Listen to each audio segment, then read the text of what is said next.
sempre conversando com amigos, eu falo assim, acho que o jeito mais fácil de ajudar o mundo é você ser muito rico pro bem. A Luísa Batista, empreendedora, presidente de empresa júnior aos 16, intraempreendedora em empresas como Coca-Cola, Coty, Rappi e finalmente cofundadora da Agtech Arado.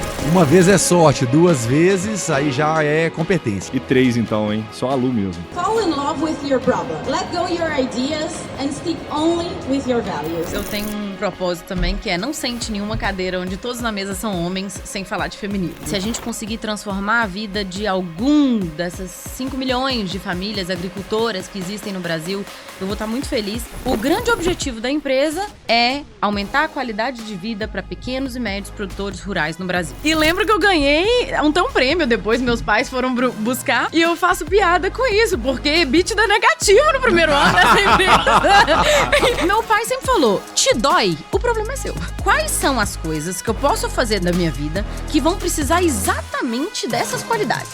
E aí é onde a gente vai garimpando, né?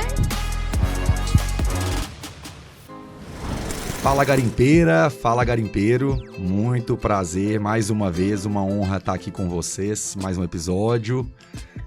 Tô aqui com meu grande amigo, sócio, Diego Vilar, e antes de passar a palavra para ele poder nos apresentar quem é a nossa convidada de hoje, queria, obviamente, agradecer aí todo mundo pelo prestígio, a repercussão está sendo muito boa, a gente está realmente muito feliz com esse projeto de poder contribuir, dividir, né, conhecimento dessa jornada, levar um pouquinho da nossa cultura e da nossa filosofia de vida e de fazer negócios para as pessoas. E, obviamente, também agradecer o nosso parceiro aí que nos ajuda a viabilizar tudo, que é a Roy Lab. Então, obrigado aí, Renatinha, Leozinho, todo mundo que tem nos apoiado nessa jornada. Os conteúdos estão ficando muito legais e a gente está bem feliz com isso. E, obviamente, agora passar a palavra para você. Bem-vindo aí, Diego. Muito obrigado por estar com a gente mais uma vez. Fala, meu sócio querido Mateusão. Hoje, sem a presença do Igor, a gente vai conduzir esse assunto com uma fera do empreendedorismo.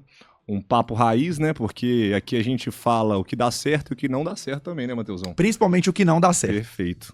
Sem carochas, como diria o nosso famoso... Como que é aquele cara? Chacrinha? Chacrinha, ele mesmo. Bom, vamos lá. Hoje eu vou precisar ler, Mateusão, porque a nossa convidada de hoje é extenso. E assim, não é só um currículo profissional, né? Tem a parte pessoal também, que ela é bastante aventureira. Então... Hoje está aqui com a gente no podcast RubiCast, a Luísa Batista, empreendedora. Antes de saber o significado disso, foi líder de turma desde os 10 anos de idade. Essa parte é interessante, hein? Presidente de empresa júnior aos 16, intraempreendedora em empresas como Coca-Cola, Coty, Rappi e finalmente cofundadora da Agtech Arado desde 2021. Que levantou séries A em 2023 e vem crescendo aí nesse Brasil afora. Para dar certo, Mateusão, a jornada é extensa, né? Não é rápida, não. Uma vez é sorte, 2 vezes aí já é competência. Já é competência. E 3 então, hein? Só a Lu mesmo. Bom, a parte pessoal, Lu também é meio doida, ou doida e meia, nesse caso, né? E tem trekking como a grande paixão, então se mete em umas histórias legais, inclusive Dedo de Deus que a gente fez junto, né, Mateusão? Eu, ela e você, e mais uma trupe aí. E atravessou também as Dolomitas, a pé na Itália. Pra Lu, a vida tem que ser uma aventura, empreender é isso. Sabe viver, hein, Diegão? E vive intensamente. Lu, seja muito bem-vindo ao nosso podcast, um prazer te receber aqui. Vamos falar um pouquinho de empreendedorismo? Nossa, gente, bom demais. Primeiro, muito obrigada pelo convite. Quem diria, né, Matheus? A gente se conheceu em 2014 ou 15, quando 2014, você começou como... 2015, na Coca-Cola. O Matheus não deve saber disso, mas foi uma das primeiras pessoas que me recebeu na Coca-Cola. No meu primeiro dia de Coca-Cola, você foi quem me falou de marketing. Eu lembro que naquele dia eu estava exausta, porque eu tinha ido, transporte público já de não sei onde, que eu tava ficando de favor na casa de não sei quem.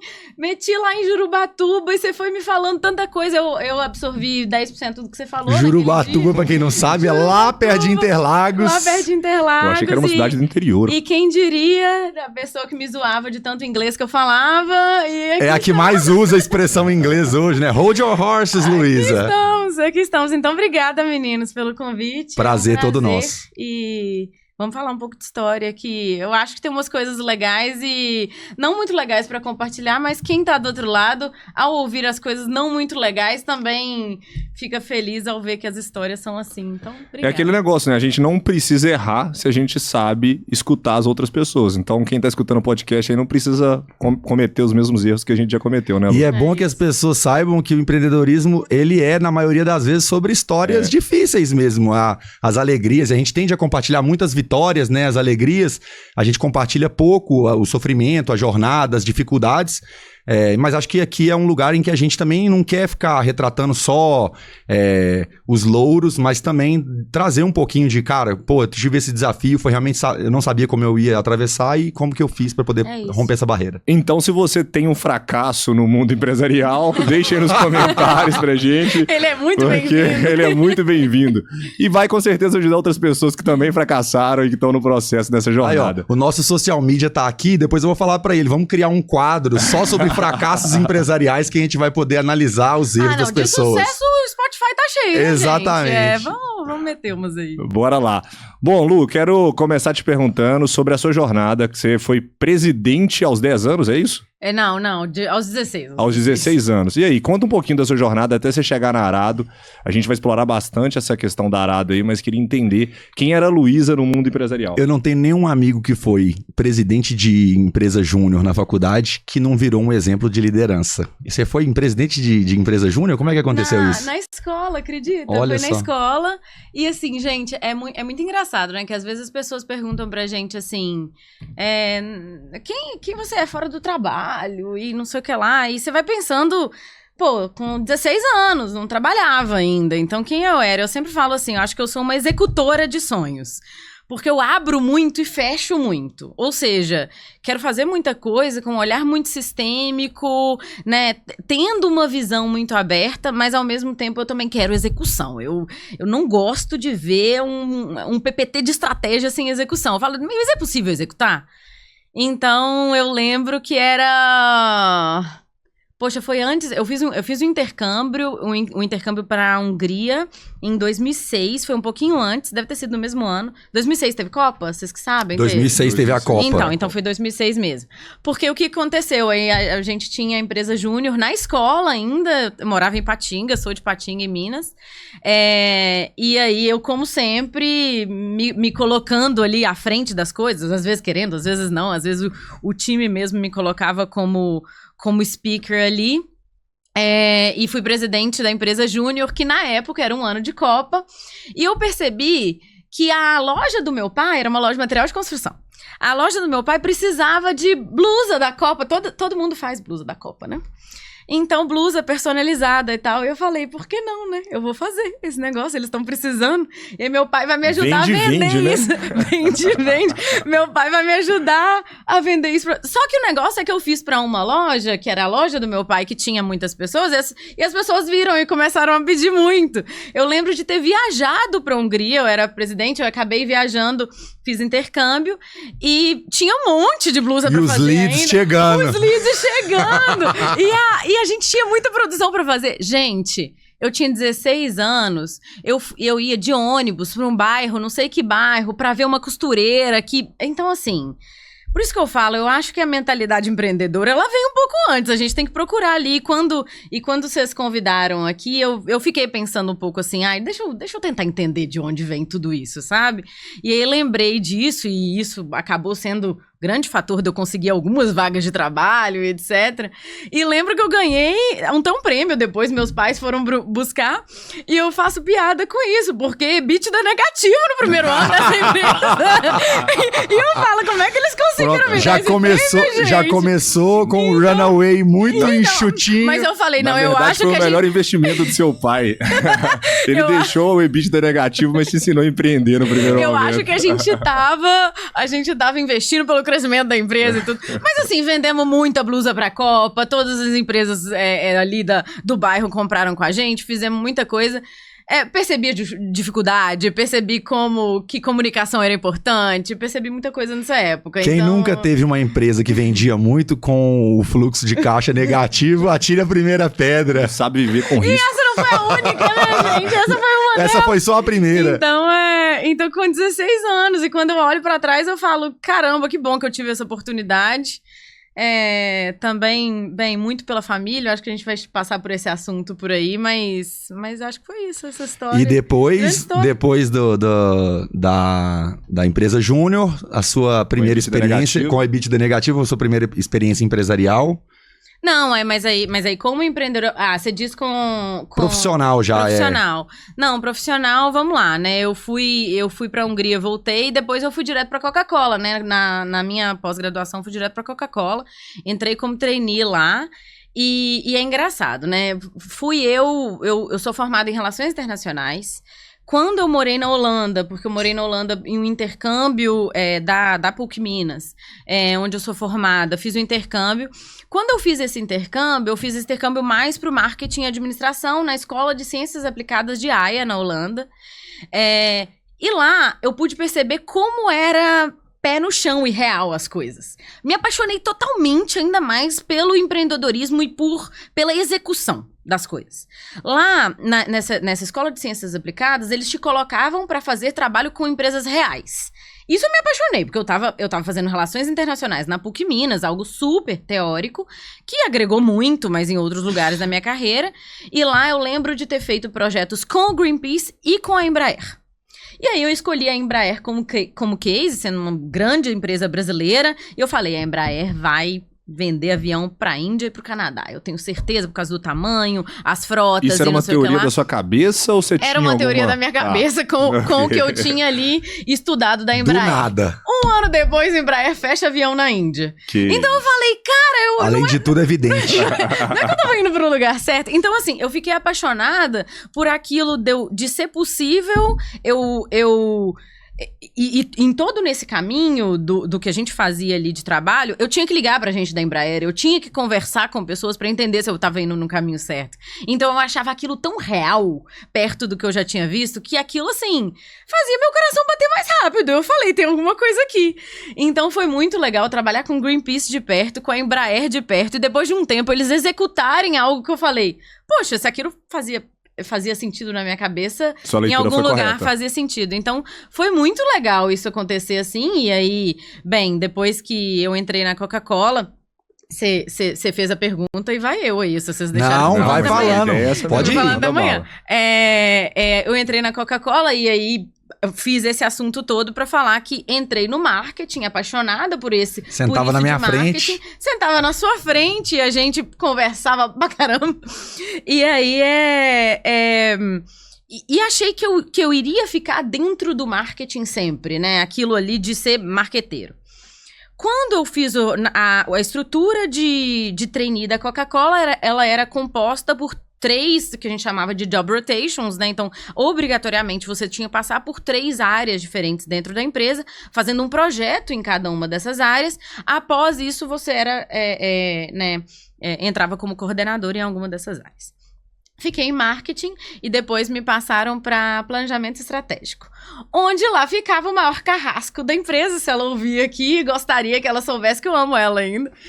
A Neuri Pereira. Sim, é uma excelente profissional. Excelente profissional e assim, todo mundo com muito receio, né, de trabalhar com ela. Todo mundo, Luísa, não sei o que lá, e fui para planejamento estratégico e lembro que a gente se deu super bem.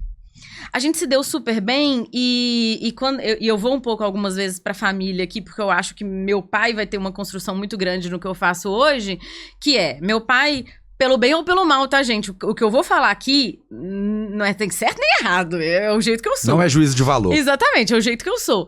E meu pai sempre falou, te dói, o problema é seu. Se te dói, o problema é seu. Então, né, não terceiriza, não reclama. Não, se te dói, o problema é seu. Então, quando eu fui para planejamento estratégico, eu vi que eu consegui ter um relacionamento muito bom com ela, com quem era ali o grande carrasco da área, porque eu tratava todos os problemas. A empresa inteira tinha medo dela e você virou a melhor amiga dela. Exatamente. Exatamente. E aí fiquei várias vezes até meia-noite lá, fazendo os PPTs que planejamento estratégico gosta pouco, né? McKinsey style e tal. E a gente ficava lá e eu percebi que era por isso. Que era porque eu tratava os problemas como meus problemas. Tinha um problema naquele PPT, o problema era meu. Eu ia lá na outra área, vinha pra supply. E olha pra marketing, olha pra isso. Então eu conseguia absorver, dentro de planejamento estratégico, eu acabei responsável pela BU de água, que é a Água Cristal. Então ela é uma joint venture, né? Coca-Cola Company, Coca-Cola FEMSA. Eu era responsável por essa ponte toda. E como responsável por uma business unit, aquilo... Quando eu olho pra trás, eu vejo como vai ficando muito claro o meu papel de empreendedora. Por isso que eu falo que, cara, eu acho que ali eu já fui intraempreendedora. Eu fui feliz na Coca-Cola a partir do momento que eles colocaram na minha mão algo que era minha responsabilidade e não tinha budget. E não tinha dinheiro. No marketing, a gente era uma peça de uma engrenagem muito maior, né? Então, se a gente estivesse lá ou se a gente não tivesse, as coisas iam acontecer, né? Não, e se a Coca-Cola vendesse água ou não vendesse, ela ia continuar sendo a Coca-Cola. Né? Assim, não era o share de água que ia mudar o grande jogo da Coca-Cola. Mas, de certa forma, ela era onde não tinha dinheiro, ela era onde, na época, a fábrica tinha um problema gigante. Era o filho feio, né? Da Coca-Cola era a BU de água, a unidade de negócio de água. Cristal, e a gente ficava... A gente até tinha dúvidas do nome na época, e da garrafa. E a garrafa... Né, todo mundo hoje reclama da garrafa ainda, a garrafa foi você, mole, né? E tal. Foi você, eu acredito. Foi você que lançou aquela água mole. Achamos a culpada, Diego. Caraca, eu fico bolado com aquela água. Não, mas eu ainda falo, todo mundo que reclama, eu falo, usa tantos % menos de plástico, não sei o que. Eu não consigo ser advogada ali, né? Eu não consigo ser advogada ali, ficar e ainda falar, tipo, ó, a gente, quando a gente fala do projeto e tal. Então, eu acho que a partir do momento que foi me dado um projeto onde eu era responsável por aquilo, inteiramente responsável, e eu entrava como uma trainee numa reunião onde só tinha C-level e eu tinha que apresentar o resultado da empresa, cara, aquilo também fazia meu coração bater mais senso forte, de dono. como alguns lugares. Então, assim, quando a gente fala de intraempreendedorismo, eu descobri em empresas o planejamento estratégico em um dos lugares pra eu executar isso, sabe? Me apaixonei loucamente por planejamento estratégico, hoje ainda é uma das minhas paixões dentro do mundo corporativo, mas eu acho que foi onde eu descobri, falei assim, nossa, aqui estão as decisões, né? Então eu acho que foi muito nesse sentido. Legal. E depois da Coca-Cola, você foi pra onde? Eu lembro que você teve 2 experiências que me chamaram bastante atenção, queria explorar um pouquinho delas, que foi a sua experiência na Coty e a sua experiência na Almundo, que era uma startup, né, que depois foi vendida e foi talvez ali seu primeiro contato com uma grande startup mesmo. Conta um pouquinho sobre as 2 experiências. A Almundo mudou a vida, assim, né? A Almundo, eu tava de volta pro Brasil, fui fazer uma pós-graduação fora, tava de volta pro Brasil. Márcia May, nossa amiga em comum, tinha feito uma entrevista lá e ligou pra mim e falou assim, é a sua cara essa empresa, simplesmente você tem que ir pra lá. Eles estavam contratando planejamento estratégico pra liderar. Era uma agência de viagens online, muito grande na Argentina, mas que tinha operação no México e na Colômbia. E já tinha operação também no Brasil, e estavam procurando pessoas para liderar o que chamavam de hub internacional, ou seja, todos os países, menos a Argentina. A Argentina era a maior parte da empresa. Entrei na Almundo, na época, para o planejamento estratégico, e eu liderava ali as partes de marketing, financeiro e vendas. Então eu respondia no P&L por essas áreas do hub internacional, ou seja, pelo Brasil, México e Colômbia. O que aconteceu também, e aí é muito engraçado como as coisas vão indo numa certa direção, né?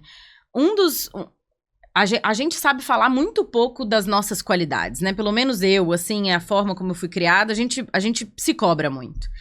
O Bruno Martins, se ele ouvir também, eu já contei essa história pra ele. Fizemos pós-graduação juntos e ele falou assim: um grande asset que você tem é a sua visão sistêmica. Não esquece disso. O jeito como você consegue olhar tudo e transformar numa coisa simples é assim, você brilha. Eu não tinha visto isso em mim de maneira tão clara e passei a usar como uma grande qualidade minha. Quando eu tava na Almundo, eu consegui executar isso tudo. Consegui executar de uma maneira que que a gente conseguiu criar P&L ao vivo no Tableau na época e executar aquilo dali. Então, a gente conseguia ter visões, tipo, week to date de P&L, que era maravilhoso. A gente conseguiu fazer redução de times, que era uma tarefa muito difícil. Depois eu vou ter que colocar um glossário, porque a gente usa muita expressão em inglês, talvez a nossa audiência não entenda. Embaixo, não tem problema, vou explicar o que era um P&L, o que era um week to date. O P&L é um demonstrativo de resultados. Então, quando a gente olha ali a visão gerencial da empresa de demonstrativo de resultados, e o week to date é basicamente, ou month to date, é quando eu comparo até aquele dia do mês com o mês anterior. Então, se eu tô no dia 20 daquele mês, eu comparo até o mesmo dia do mês anterior, até o dia 20 também, para fazer uma certa análise ali. Então, quando eu tava na Almundo, era muito parecido com a BU de águas da Coca-Cola. Porque eu tinha aquilo dali como a minha responsabilidade. Eu não tomava as decisões finais, mas eu que apresentava os resultados na sede, que era em Buenos Aires. Então, eu ia para Buenos Aires para apresentar aquilo dali na sede. Eu lembro de estar frustrada em algum momento e falar assim pro Luciano Barreto, meu chefe na época.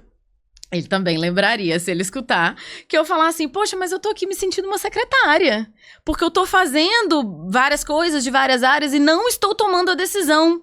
Então, eu tinha uma certa dor ali de não estar tomando a decisão. Ele falou assim, mal você sabe que você tem profundidade necessária em cada uma dessas áreas. Ele era dono? Te criticar. Ele era o presidente desse hub internacional, né? Então, ele respondia por Brasil, México e Colômbia. Mas algo que eu também não sabia.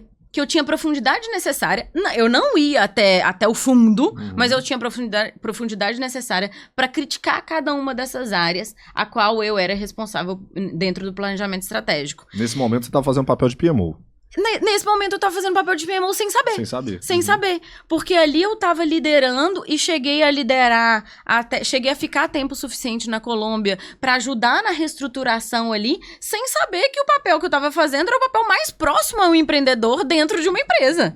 Então, aquilo dali, quando eu olho pra trás, eu falo, poxa, isso, eu já tava empreendendo, isso eu não sabia. O empreendedor. E olha que eu já tinha lido o livro Empreendedorismo do Guy Bullock, e que fez mudar minha vida também. Então, eu falei... E eu sabia que esse conceito existia, né? E o Luciano, na época, falava comigo assim, falava... É engraçado como, quando as coisas mudam, tanta gente vem aqui chorar e você já tem um plano de ação. Quando você vem, você já analisa... Você não passa um minuto reclamando. Você já tá falando do próximo passo. A gente não sabe disso até a gente viver, a gente não sabe que a gente é assim até a gente viver. Então, eu falei, poxa, eu acho que né, quais são as coisas que eu posso fazer da minha vida que vão precisar exatamente dessas qualidades?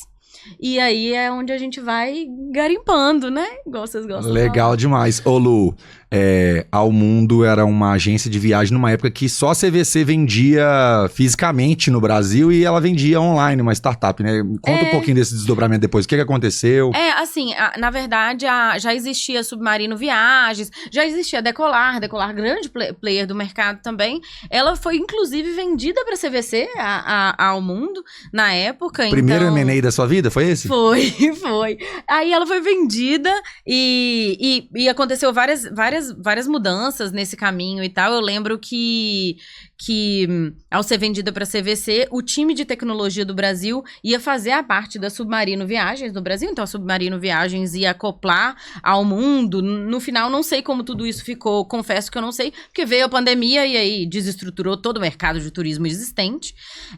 Mas outro fato engraçado é que o então CEO e fundador da Almundo na Argentina, Juan Pablo Lafosse, na época, me ligou e falou, cara, eu vejo em você, eu lembro que ele veio para o Brasil uma vez, a gente tomou um café, eu vejo em você um grande asset para essa empresa, mas eu ainda não sei onde. E aí, gente, é muito engraçado quando acontece essas e assim, eu não sei se as pessoas sabem que elas tiveram esse efeito em mim, mas é muito engraçado quando você fala para alguém que ela vai ser importante e eu não sei qual cadeira que eu tenho pra você, mas eu quero você. Eram tantas habilidades que eles não sabiam nem te colocar em qual cadeira, entendeu? Mas aí eu ficava assim, naquela época eu não entendia, eu falava assim, tá, mas o que eu vou ser? E aí, aos poucos, você vai entendendo que é exatamente essa a capacidade empreendedora das pessoas. É exatamente isso que meu pai me ensinava lá, e que eu não sei se é bom ou ruim isso, porque isso, né, também é um caminho de altíssimo estresse, mas é o que a gente vive, que é, se existe um problema, ele é meu.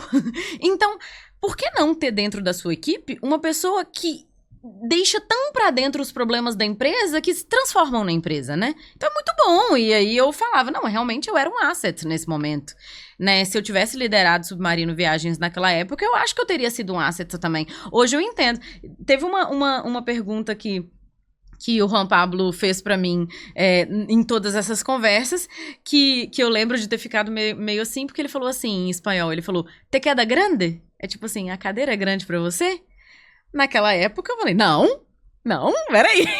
Então, naquele instinto de, eu vou fazer acontecer, eu sei. Eu já resolvi tanta coisa. Então, eu já resolvi tanta coisa, eu vou aprendendo no meio do caminho, eu sou capaz. Então, eu acho que assumir esse risco também é um pouco parte do nosso perfil.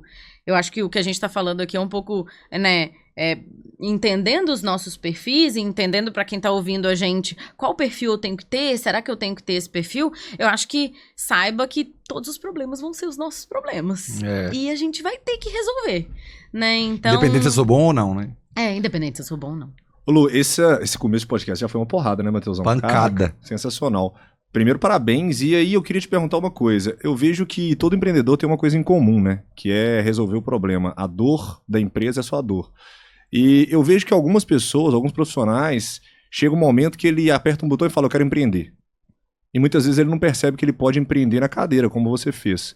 Quão importante foi esse momento que você viveu desde os 16 anos para o momento que você está vivendo agora dentro da Arado, no momento que vocês começaram a empreender?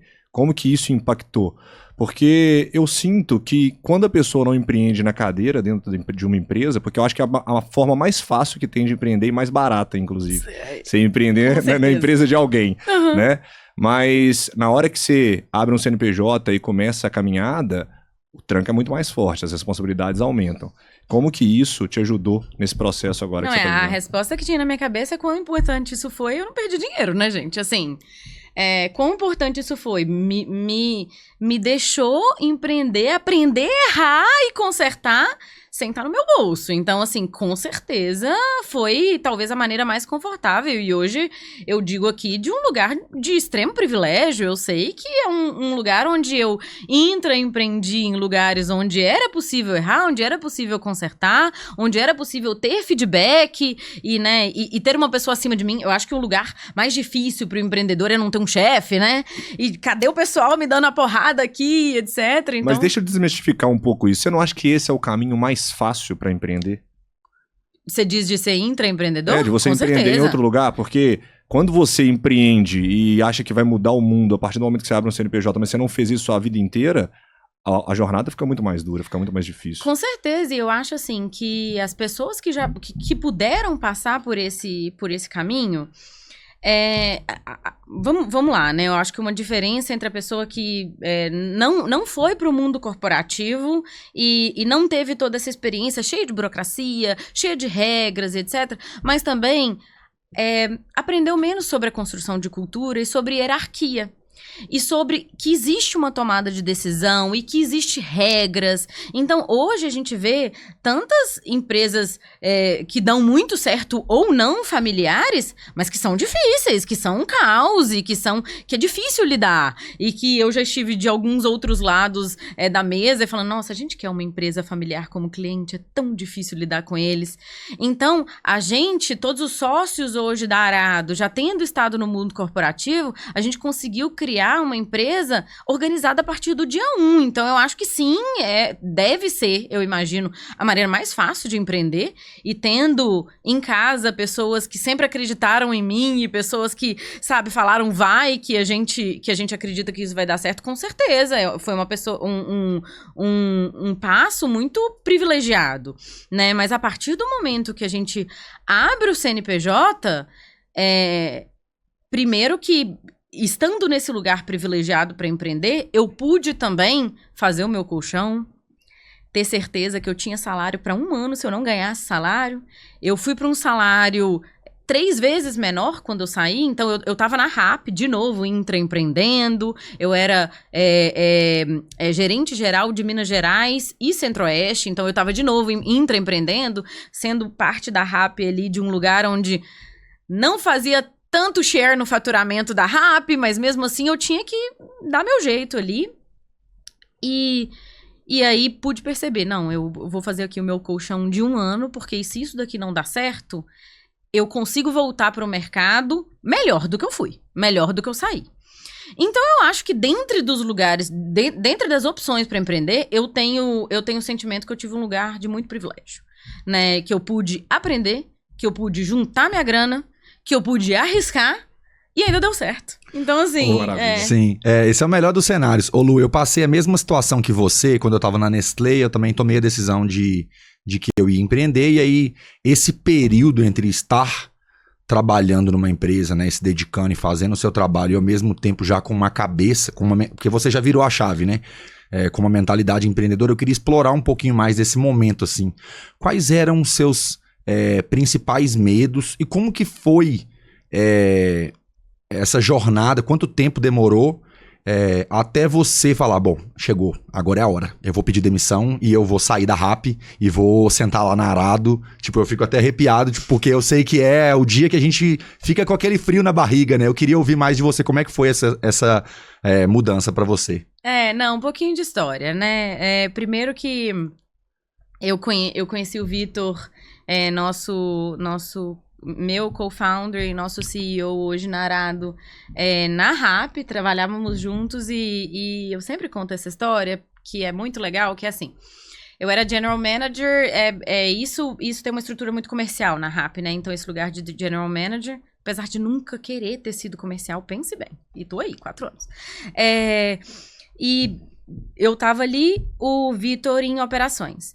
Eu falava assim, engraçado como ser operações com uma cabeça comercial e eu sou comercial com uma cabeça de operações. Eu queria vender desde que aquilo entregasse uma proposta de valor boa para o cliente e ele queria vender. O que operações de vez em quando não toca muito pau para vender não, né? E ele queria vender. Então a gente deu muito certo e eu falava assim, nossa, mas essa troca nossa é interessante, né? E etc. Na época, eu tinha outros planos de outro empreendedorismo, sempre muito ligado ao lado sustentável, sempre fui muito ligada a isso e tal. E quando ele me contou da ideia da então Clicampo, me contou da ideia, a gente ficou amigo e foi correr um dia na Bandeirantes e tomando uma água de coco no Néctar da Serra, eu falei com ele assim, eu quero fazer parte disso daqui. Quero fazer parte disso. Eu tava na RAP ainda. Nós dois estávamos na RAP ainda. Era um MVP e estávamos na RAP. Ele falou, não, beleza, eu tô precisando de uma cabeça aqui pro comercial. A vontade é tanta de empreender que eu nunca negociei com ele. Eu falei, gente, o percentual da empresa, não sei o que lá. Eu falei assim, primeiro eu trabalho, depois a gente negocia. Vamos assim? Eu fico assim, gente, que loucura, por que eu fiz isso? E aí eu falei, me leva. E a partir desse dia... logo depois, eu acho que 1 semana depois, eu alinhei com as lideranças da RAP, de que eu estava empreendendo, então de que eu estava fazendo as duas coisas ao mesmo tempo. A RAP, a gente sabe, né? RAP Máfia e tudo, então eles... eu acho que saíam há algum tempo, que não era Airbnb, Google, o grande lugar onde saíam os empreendedores da América Latina, era RAP.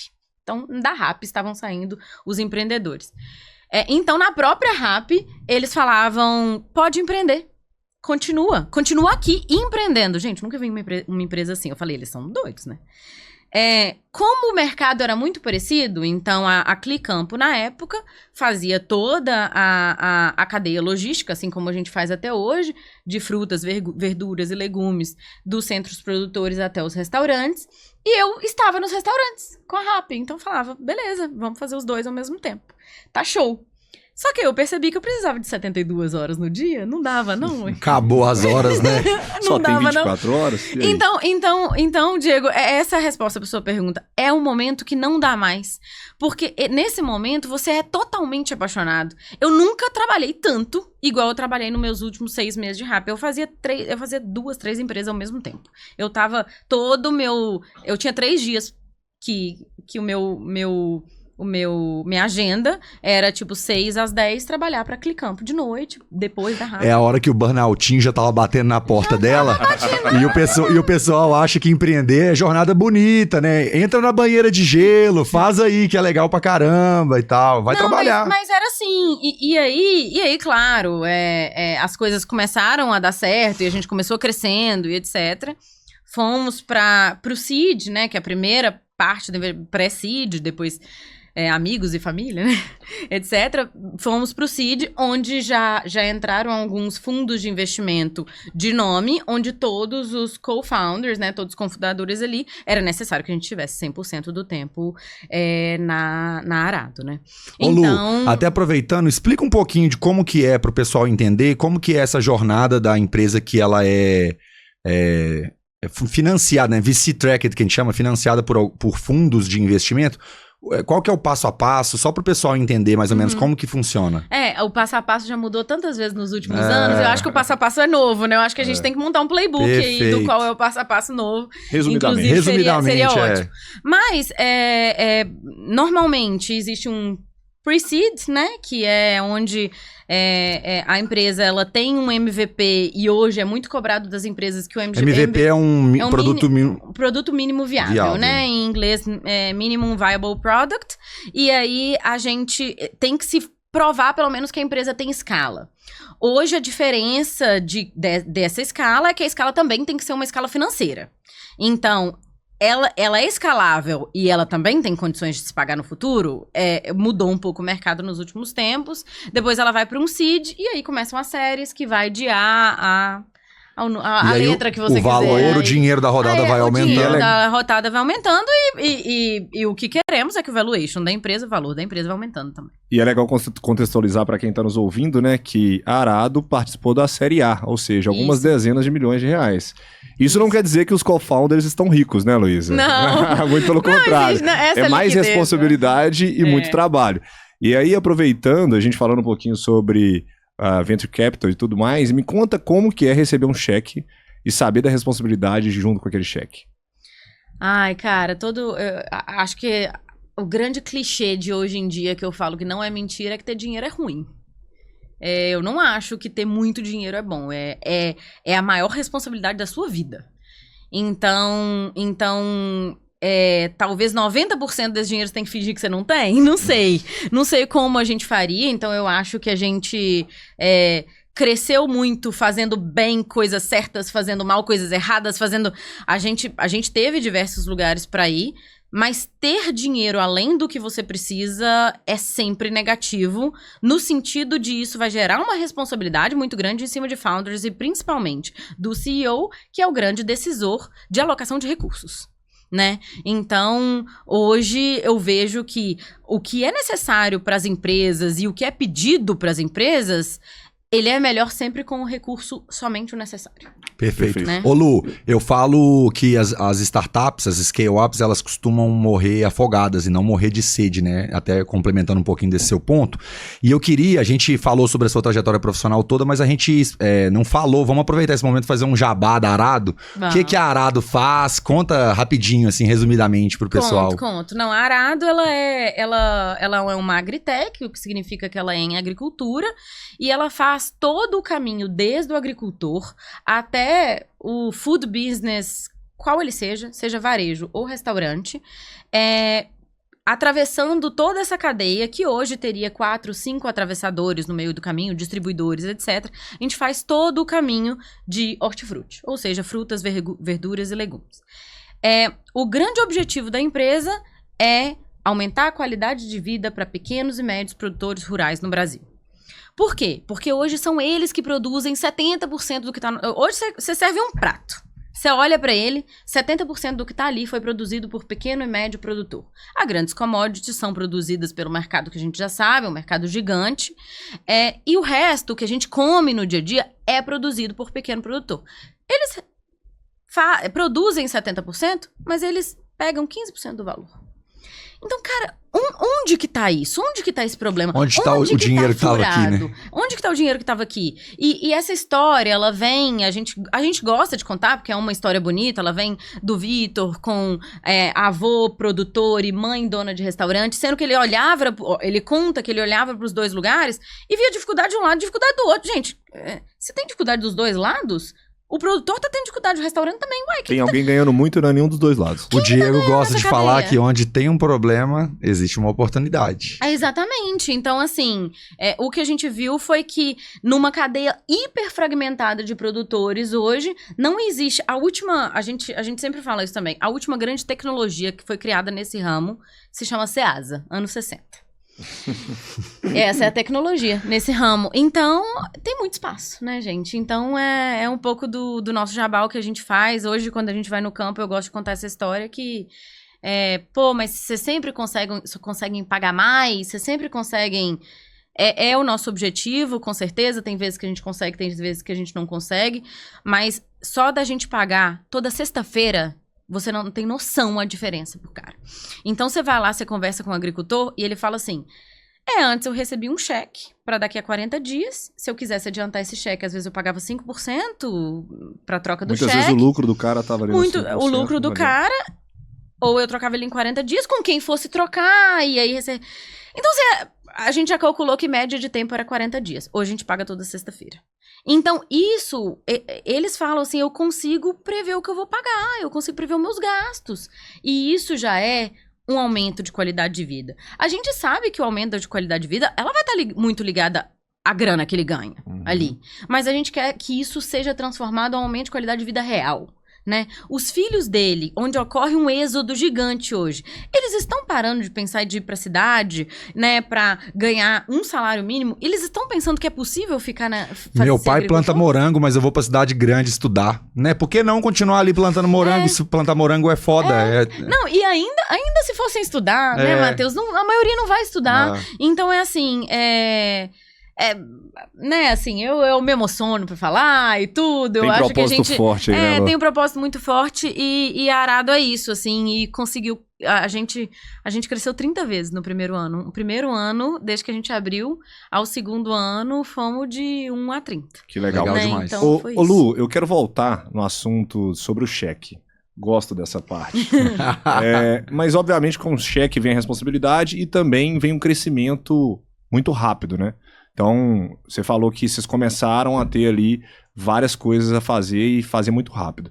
Nisso, já é sabido que quando você tem uma empresa que cresce muito rápido, você precisa contratar rápido, você precisa colocar gente para dentro, muitas vezes sem fazer aquele filtro necessário de alinhamento cultural da empresa. Como que foi esse momento para vocês, dentro da Arado, e como vocês fizeram, porque eu tô imaginando que deu problema, como vocês fizeram para resolver isso? Cara, ou estão fazendo até agora, né?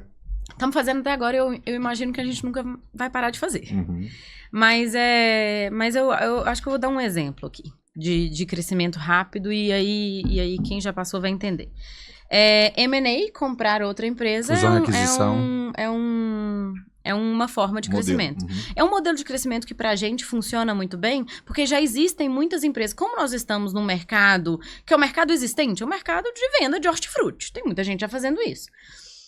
O que a gente imputa nesse mercado é uma tecnologia, que normalmente ela está ligada mais ao supply, à cadeia de suprimentos e logística. Então, se a gente compra uma empresa e imputa todo esse supply, a gente consegue ganho de retorno ao investimento ali. Então, é uma boa a gente crescer desse jeito. Então, imagina um monte de gente chegando com uma cultura totalmente diferente de uma empresa que fez a nossa crescer de 30% de um dia para o outro. Então, eu tenho um problema. Eu tenho um problema porque a solução ela aparece só no demonstrativo de resultado. Mas se eu não trabalhar nessas pessoas, é um problema. E aí eu vou contar para vocês que a gente comprou a Nutriens, uma empresa de orgânicos, há 2 anos. E até hoje a gente está integrando a cultura entre essas empresas. Foi na semana passada que a gente passou a integrar os times de vendas. Então, os times de vendas ainda aconteciam de maneira apartada. Então, o que eu digo é, não subestime integração e cultura. Integração e cultura é importante e vai acontecer sempre. No caso de um M&A, não foi um único M&A que a Arado fez. A Arado já fez 3 M&As diferentes. E eu digo que o que teve mais sucesso até hoje foi o que a gente mais se aprofundou na integração de cultura. Então, que as pessoas se sentissem confortáveis e parte do grande leque da Arado, né? Então, hoje a gente está criando, né? O Matheus está nesse processo com a gente está criando uma marca nova de prateleira para Arado, que vai ser uma marca que, além de trazer isso para o consumidor final, além de trazer toda essa história nossa, que é uma história da cadeia de suprimentos mais justa, ela também tem um papel muito importante dentro da empresa, que é falar que somos únicos, que somos uma única empresa, que a Nutriens, que é de orgânicos e está nas prateleiras hoje dos grandes supermercados de São Paulo, ela é parte da Arado e parte desse guarda-chuva. Então, para responder sua pergunta e envelopar, ela é algo que ela vai começar no crescimento, mas ele não tem fim. E cada dia a gente tem visto que a gente gasta mais tempo em nível de C-level falando de cultura. E a gente já viu que isso é o caminho e vai ser necessário. Porque existe um caminho forte e hard para ser feito em pessoas que não estão fazendo parte da cultura também. Então, no mesmo caminho, do mesmo jeito que você tem um papel muito importante de construção de cultura, você tem o papel de apartar para fora o que não está fazendo parte daquela cultura. O que é uma parte dificílima de ser feita, né? E não acaba. E não acaba, porque sempre tem gente rodando, porque sempre a gente tá contratando, porque sempre... Então, assim, hoje na Arado a gente fala olho no olho, pé na terra, cabeça no futuro. Olho no olho porque a gente quer falar a verdade um pro outro, porque a gente quer ser claro, porque nós não somos tantos assim. Hoje nós somos uma empresa de 150, 170 pessoas, nós não somos tão grandes. Então deveríamos saber o nome de todo mundo, deveríamos saber, né, onde aquela pessoa tá, o que ela faz, etc. E eu acho que a gente vai para um caminho, que é um caminho de rentabilidade, que tem tudo a ver a construção de uma cultura forte. A partir do momento que a gente tiver e for apertar o botão de autocrescimento de novo, eu quero que isso esteja tão intrínseco nas pessoas que vai ser impossível não crescer a cultura. Mas é um tema que, claro, que você só vai conseguir alocar os seus recursos mais caros, que é o C-Level, nisso, quando talvez já tiver passado de um Series A, que é quando você consegue tratar isso com uma maior seriedade, talvez até alocar mais recursos financeiros na construção disso, porque, claro, não é gratuito fazer tudo isso, mas você vê que construções da rotina, muitas vezes, são de graça. Hoje, mais cedo, eu estava na inauguração do nosso galpão novo aqui em Belo Horizonte. E, cara, foi um dia onde, né, a gente escreveu ali na parede as nossas mensagens, a gente tirou foto junto, e a gente viu que é muito importante estar junto. Um outro dia que a gente estava em reunião, a gente brinca que dentro da Arado, a gente se cobra muito, e como essa geração que se cobra muito, a gente bate muito, pouca palma pra nós mesmos. Então a gente tava numa reunião e batemos palma e começamos a anotar no quadro. Palmas, 1, cutucadas, 0. Né? Então, o placar de palmas. O placar de palmas. Maior. Então, assim, eu brinquei com os meninos e falei assim, quanto isso custou? Quanto esse vetor de cultura da gente fazer palmas e brincar um do outro custou? Custou nada, gente. Mas isso é algo que a gente vai ter que estar no dia a dia, a gente vai ter que fazer de maneira consciente. Isso nem sempre vem de maneira orgânica. Então, o pensar em cultura, ele custa dinheiro, e esse dinheiro muitas vezes vai ser o seu tempo mesmo. O nosso tempo ali de C-Level. Então, é muito importante entender que para crescer vai ter que ter essa alocação de recursos. A gente dentro da Rubi, nós temos um mantra, né, Matheus? Que a cultura como a estratégia no café da manhã. Então, não adianta nada você ter uma ótima estratégia se você tem uma cultura ruim. E dentro desses M&As que vocês fizeram, foram 3, né, que você falou? Foram 3, aham. Como que, não sei se você consegue mensurar isso, o percentual das pessoas que incorporam a cultura da Arado e o percentual que não incorpora, quanto tempo vocês dão para isso acontecer? Você deu um exemplo agora de 2 anos. Obviamente que isso está dentro de um cronograma, um roadmap da empresa. Sim. E qual a ação que vocês tomam a partir daí? É a demissão? Não, eu acho que assim, a gente faz o M&A e o ideal é que, claro, não hajam demissões. O ideal é que a gente consiga crescer, de certa maneira, a não ter que demitir, mas que aqueles recursos, eles entreguem mais com o tempo. Ou seja, que o share deles dentro dos custos seja cada vez menor. Consigo crescer com menos pessoas ou mantendo a quantidade de pessoas. Então, claro que essa é o lugar onde a gente quer estar. Nem todo mundo vai querer, e tudo bem. Então, a gente tem que perceber que algumas pessoas vão dizer não. E dar o espaço para essas pessoas falarem que não também faz parte da sua cultura. Também faz parte de olho no olho. Então, eu tava tendo algumas conversas difíceis essa semana, que é, cara, você tá dentro disso daqui? Você quer passar por esse momento que a gente vai passar? A gente tá numa virada de rentabilidade tão grande que não é todo mundo que quer passar, assim, não é todo mundo que quer empreender. E tudo bem se as pessoas não quiserem, a gente faz um plano com elas, a gente faz um plano de saída, a gente ajuda a realocar, não tem problema. É claro que já tivemos casos de fazer demissões e fazer layoffs dentro da empresa, e acho que é um assunto que normalmente a gente foge, a gente não quer falar. Tabu, mas né? É um assunto tabu. E é necessário pra sobrevivência falar, exatamente, porque assim, ontem mesmo eu tava ouvindo um podcast sobre isso, que era só sobre layoff e tal, e era layoff, é culpa do founder. O cara mesmo, agora eu não lembro o nome dele, eu tenho que olhar. Ele tava falando que alguém tem que tomar responsabilidade, claro. Mas o founder, ele é um cara que normalmente ele saiu de uma posição onde ele poderia estar em outra empresa para seguir o sonho, para ter um risco gigante. E, cara, ele é o último cara que quer ali, né, desligar pessoas. Mas, às vezes, ele faz isso justamente para manter outras e manter a empresa viva e fazer com que os próximos passos da empresa sejam possíveis. Quantas vezes a gente já não viu as empresas indo para um lugar de quase não existência ou não existência, porque essa decisão foi tomada muito tarde. Então, claro que eu falo, você não aguenta o tranco, não aguenta esse tipo de decisão, talvez não seja um bom lugar para se estar. Perfeito. Ô Lu, o Diego gosta muito de falar, e eu acho isso muito legal, que ser empreendedor, né, ser o founder, o co-founder, é você ser o último a apagar a luz, né? Então, você tá numa jornada que, cara, é aquilo ali ou é aquilo ali. Então, muitas vezes, você não tem escolha mesmo, você tem que fazer. A decisão difícil passa por nós. E a gente tem que tomar. E é importante que as pessoas também entendam isso, que obviamente nós queremos todos, né, construir negócios, gerar empregos, prosperidade para a economia do país e aproveitar oportunidades e ter o retorno e o reconhecimento por isso, mas se em algum momento da jornada precisar, né, manter o emprego de 200 e sacrificar o emprego de 20, 30, cara, infelizmente aquilo vai fazer parte da jornada empreendedora e infelizmente a personificação da decisão vai sempre em cima do cofundador, mas é mais fácil quando a gente olha para aquilo ali como a empresa. Então aquilo ali é um negócio, não existe a decisão do Diego, do Matheus, existe a decisão empresarial, né? Então aquela empresa... Matheus, eu vou até além, assim, como eu acho que eu sou muito ligada ao propósito da Arado, eu acho lindo, maravilhoso o que a gente está fazendo e se a gente conseguir transformar a vida de algum dessas 5 milhões de famílias agricultoras que existem no Brasil, eu vou estar muito feliz.